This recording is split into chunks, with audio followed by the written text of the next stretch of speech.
യേശുവിൻ്റെ കൂട്ടായ്മയിലെ സ്നേഹം നിറഞ്ഞ എല്ലാ പ്രിയ സഹോദരങ്ങൾക്കും ദൈവാനുഗ്രഹം നിറഞ്ഞ അനുഗ്രഹങ്ങളുടെ ഒരു ദിവസം ആശംസിക്കുന്നു.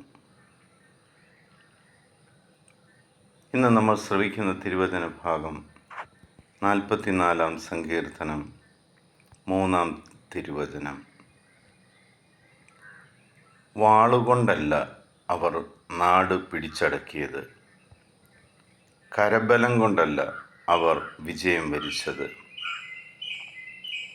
അവിടുത്തെ വലതു കൈയും ഭുജവും മുഖപ്രകാശവും കൊണ്ടത്രേ അങ്ങ് അവരിൽ പ്രസാദിച്ചു.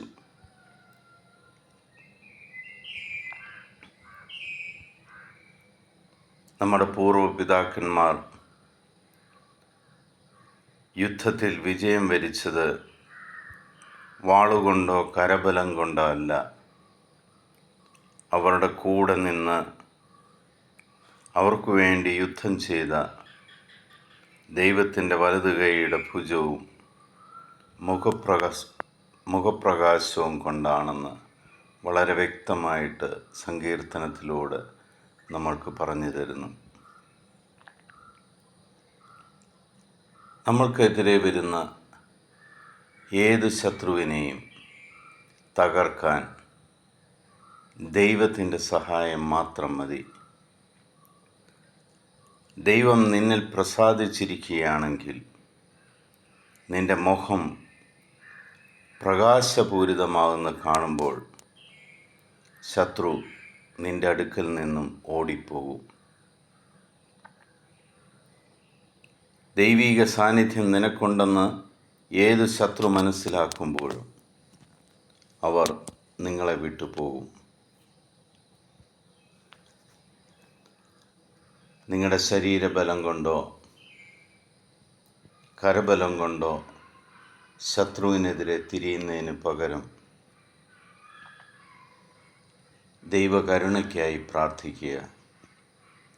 ദൈവം ആ ശത്രുവിനെ നേരിടുന്നതിന് വേണ്ടി നമ്മൾ മാറി നിൽക്കുക. ദൈവസന്നിധിയിൽ വിനീതനായി കഴിയുക. ആ ദൈവം നിങ്ങൾക്ക് വേണ്ടി യുദ്ധം ചെയ്യും. നിങ്ങൾക്ക് വേണ്ടി വിജയം വരിച്ച് നിങ്ങളെ ഉയർത്തും. ദൈവമാണ് എനിക്ക് വേണ്ടി ഇതെല്ലാം ചെയ്യുന്നതെന്ന് നമ്മൾ പൂർണ്ണമായി വിശ്വസിച്ചാൽ മാത്രം മതി. അതിനുള്ള കൃപയ്ക്കായിട്ട് നമുക്ക് പ്രാർത്ഥിക്കാം. പിതാവായ ദൈവത്തിൻ്റെയും പുത്രനായ യേശുക്രിസ്തുവിൻ്റെയും പരിശുദ്ധാത്മാവിൻ്റെയും കൃപയും അനുഗ്രഹവും സമാധാനവും എപ്പോഴും നിങ്ങളുടെ കൂടെ ഉണ്ടായിരിക്കട്ടെ. ഈ ലോകത്തിലെ 830 കോടിയിലധികം വരുന്ന എല്ലാ മക്കളെയും ദൈവസന്നിധിയിലേക്ക് സമർപ്പിക്കാം. ലോകസമാധാനത്തിനായി പ്രാർത്ഥിക്കാം. യുദ്ധങ്ങൾ ഒഴിവാകുവാൻ വേണ്ടി പ്രാർത്ഥിക്കാം. എൻ്റെ ദൈവവും രക്ഷകനും നാഥനും കർത്താവുമായ യേശു ക്രിസ്തുവിൻ്റെ സമാധാനം സന്തോഷത്തോടുകൂടി നിങ്ങൾക്ക് ഞാൻ പങ്കുവയ്ക്കുന്നു. ഈശോ മിശിഹായ്ക്ക് സ്തുതിയായിരിക്കട്ടെ.